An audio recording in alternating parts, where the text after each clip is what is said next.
close your eyes.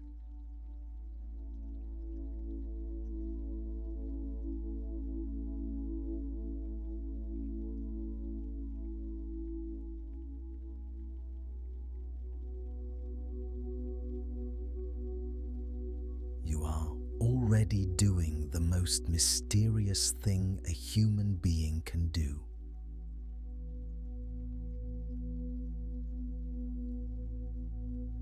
You are falling asleep.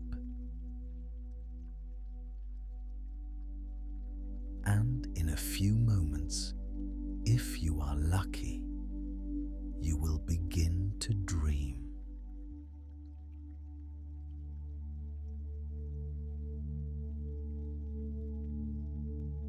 Tonight, we are going to follow you there, into the strange and beautiful country that your brain builds every single night, without instruction, without effort, without you even knowing it is happening.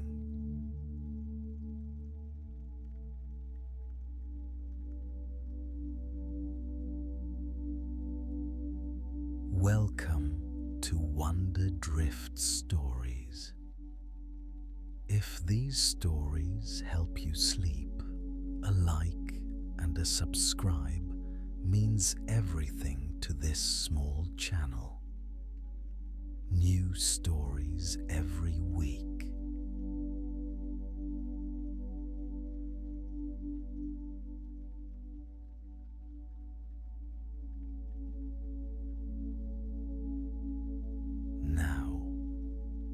Let us drift. Here is something remarkable. Right now, as you lie in the dark, your brain is preparing. It is running a series of chemical processes so complex that the greatest neuroscientists on Earth do not fully understand them. It is dimming certain systems, activating others, routing signals along pathways that only come alive in the dark. And within the next 20 minutes or so, you will be unconscious. Your body will be still. Your eyes will be closed, but your mind will be anything but quiet.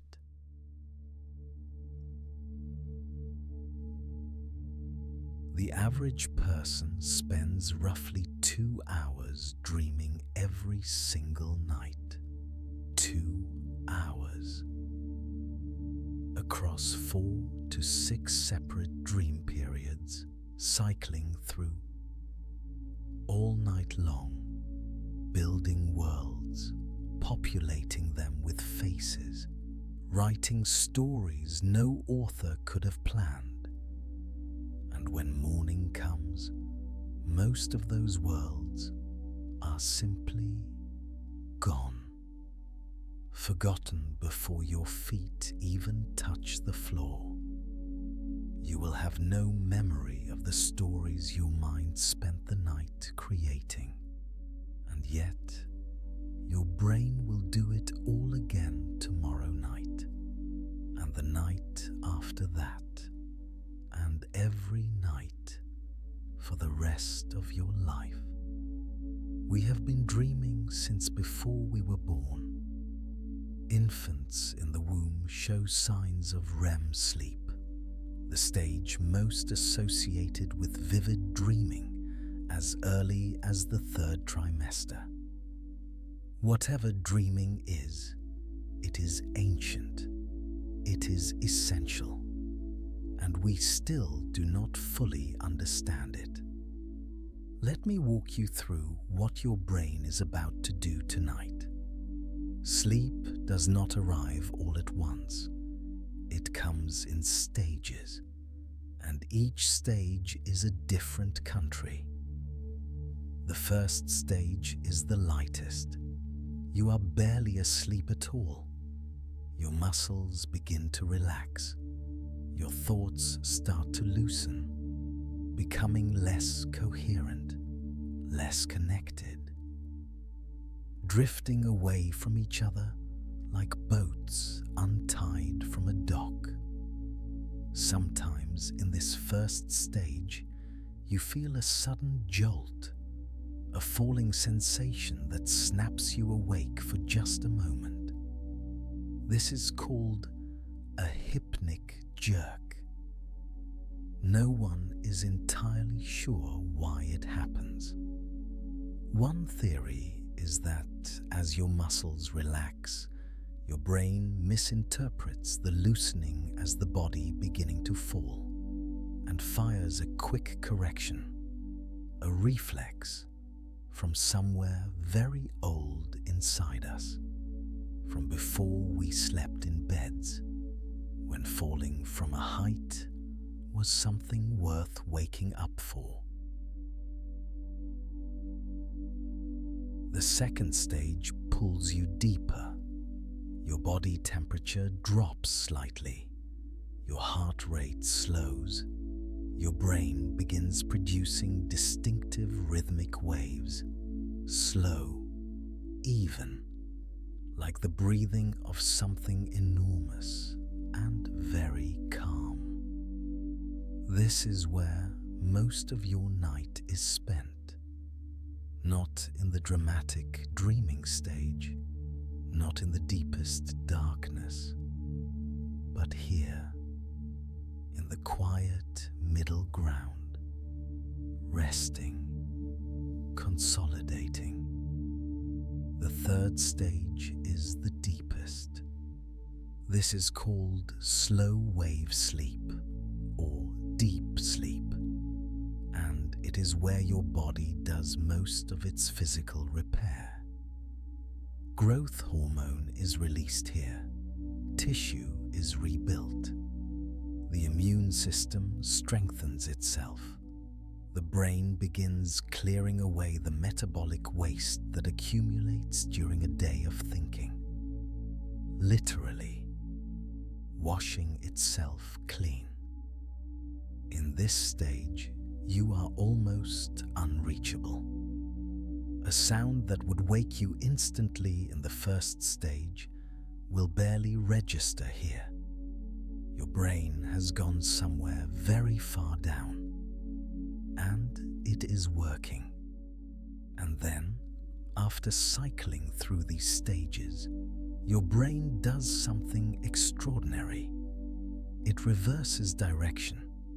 Instead of descending further into stillness, it comes back up toward waking, but does not quite get there. It stops at a threshold, a stage unlike any other. Rapid eye movement, the country of dreams. REM sleep was discovered in 1953. Two researchers at the University of Chicago, Eugene Aserinsky and Nathaniel Kleitman, noticed that the eyes of sleeping subjects were moving rapidly beneath their closed lids. Quick, purposeful, almost as if they were watching something. When they woke those subjects during the eye movements, the subjects reported vivid, detailed dreams more than 80% of the time. When they woke subjects during other stages of sleep, the number dropped dramatically. The eyes were the tell, the window into something the brain had kept secret since the beginning of human history. We had always known that people dreamed, but this was the first time anyone had found the door. What happens inside REM sleep is unlike anything else in the natural world. Your brain becomes almost as active as it is when you are wide awake. Heart rate increases. Breathing becomes irregular. blood pressure fluctuates. The visual cortex lights up, even though your eyes are closed and there is nothing to see. The amygdala, the part of your brain most associated with emotion, becomes intensely active. This is why dreams feel so real. This is why they carry such weight. The emotional centers of your brain are firing at full intensity, generating feelings of fear, of joy, of grief, of wonder, of love so vivid it aches, all without a single real-world trigger. Your brain is feeling things from inside itself, and yet there is a catch. The prefrontal cortex, the part of the brain responsible for logic, for critical thinking, for asking the question, "Does this make sense?" is largely switched off during REM sleep. This is why dreams feel completely real while you are inside them. You do not question why you can fly. You do not wonder why your childhood home has become a library, or why a stranger is somehow your oldest friend. The part of your brain that would normally catch these inconsistencies is quiet. It has been dimmed, and so the dream continues, perfectly coherent, completely impossible, and absolutely real, until the moment you wake up and everything unravels. Here is something extraordinary about your body during this stage.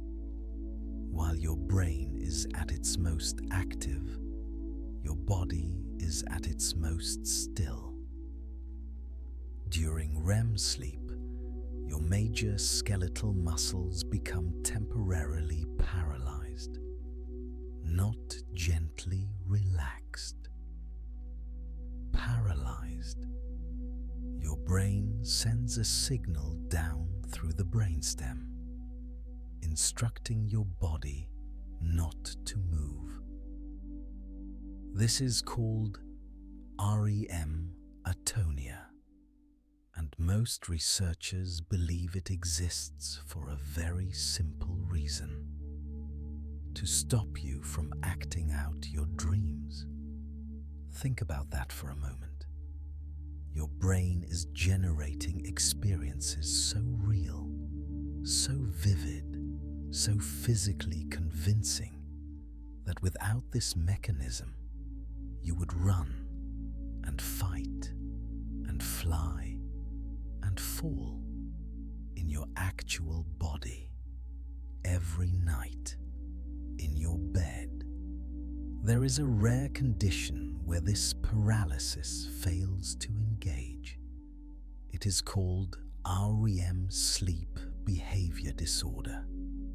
People who experience it literally act out their dreams while sleeping, moving, shouting, occasionally leaping from their beds, all while completely unconscious. What they are experiencing is not sleepwalking. It is something more profound. Their body is trying to live the dream. The wall between the dreaming world and the waking world has simply not held. For the rest of us, that wall holds perfectly. We are the audience. We watch the story unfold. We feel everything, and we do not move a single muscle. So why do we dream? This is the question that has occupied philosophers, priests, and scientists for as long as human beings have been conscious enough to ask it.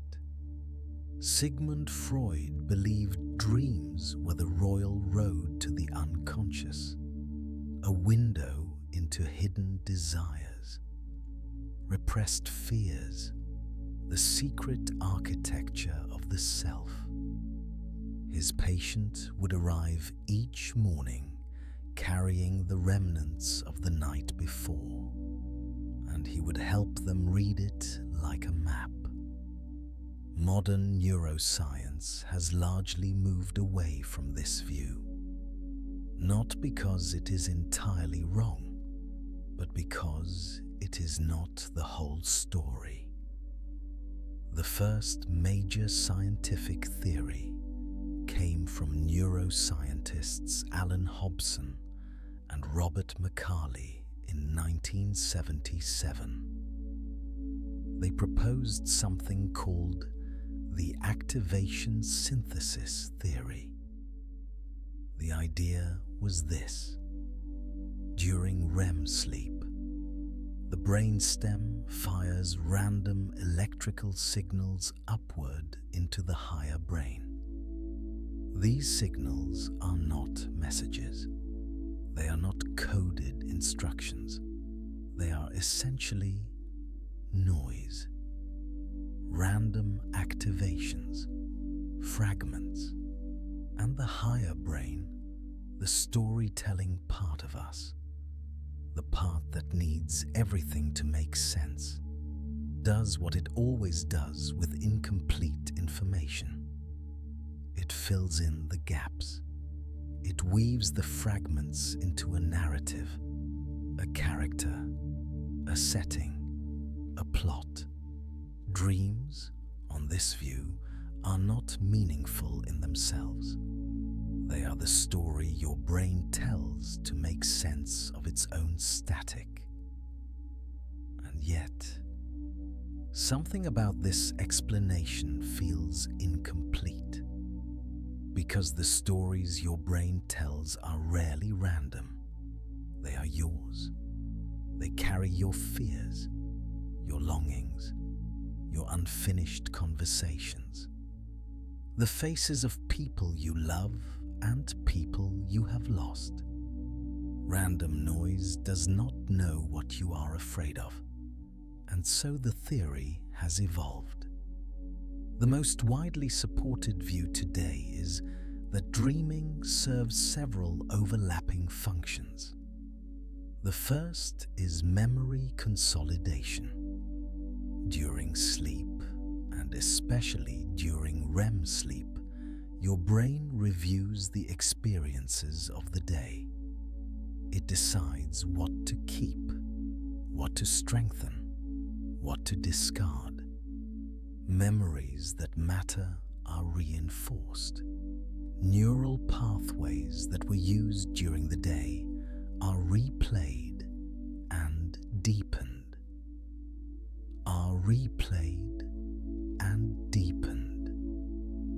This is one reason why sleep before an exam is more valuable than studying through the night.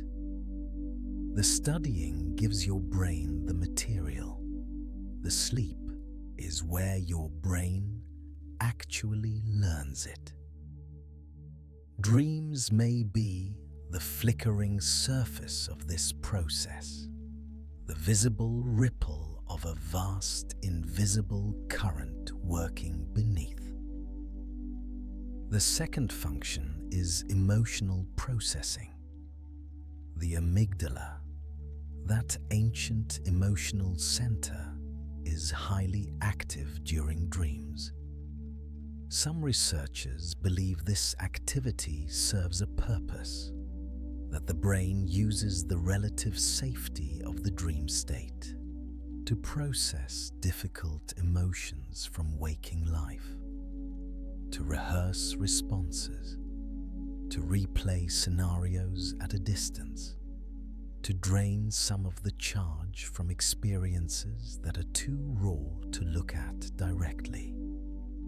This may be why we sometimes dream about things that trouble us, not because our unconscious is tormenting us, but because our brain is trying, gently and in the dark, to help us carry them.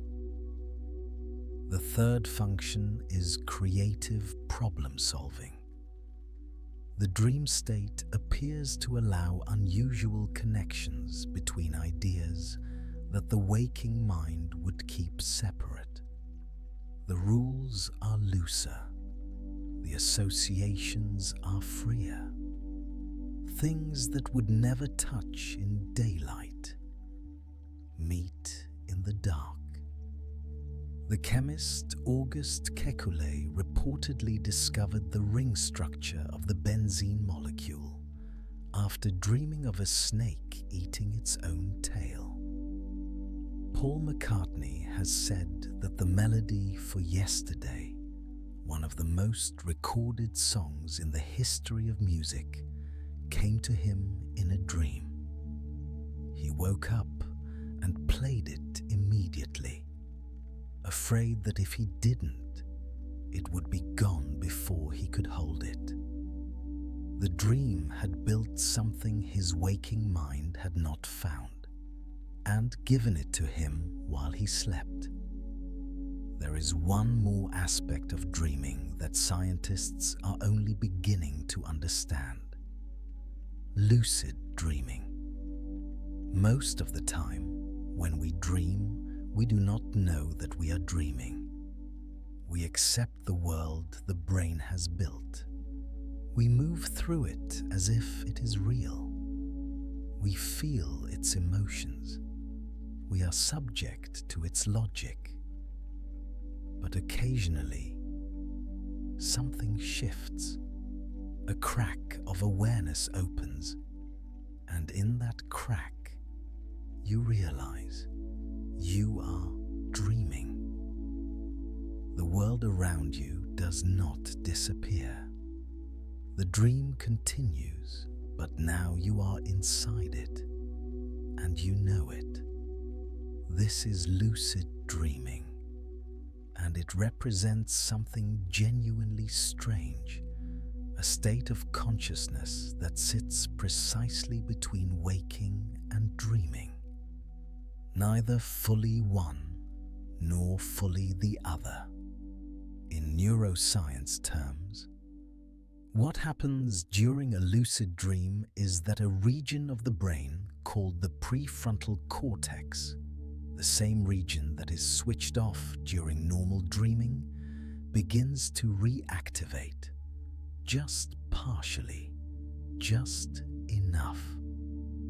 Enough to let the dreamer ask the question that normal dreaming never allows: is this real? The answer, when it comes, is profoundly disorienting. No, this is not real. And yet, here you are. Here is what that feels like. According to people who experience it regularly, the colors become more vivid. The textures sharpen. The air of the dream has a quality that no waking world has ever matched. Some describe it as the most real thing they have ever experienced, more real than reality, a world constructed entirely by the mind and felt with every sense the mind possesses. Advanced lucid dreamers report being able to change the setting of their dream, to choose where they go, to fly, to revisit places that no longer exist, to meet people who are gone. The brain, given permission, will build anything. Tonight, as you drift towards sleep, something very old and very precise is beginning inside you. Your first sleep cycle will last roughly 90 minutes. Your first period of REM sleep will arrive about an hour after you close your eyes. It will be brief, perhaps just a few minutes. But as the night deepens, each cycle brings longer and longer stretches of dreaming. By the early hours of the morning, your REM periods may last 20 or 30 minutes each, your brain spending half an hour at a time in another world, building, creating, feeling, healing. Right now, your eyes are closed. Your body is beginning to slow. The first stage of sleep is already pulling at the edges of your thoughts. You can feel it, perhaps. That loosening, that soft dissolution of the thread that holds you here. Do not resist it. This is the brain doing what it has done every night of your life. And in a little while, you will go somewhere no one can follow you. A world assembled from memory and emotion and the quiet work of a mind that never truly rests. Your dreams tonight are already forming somewhere in the dark. They are waiting for you. They have been waiting every night, your whole life. Go and find them. Close your eyes a little more. Let the thoughts loosen. Let the images come. Let your brain do what it knows how to do. You are almost there. You are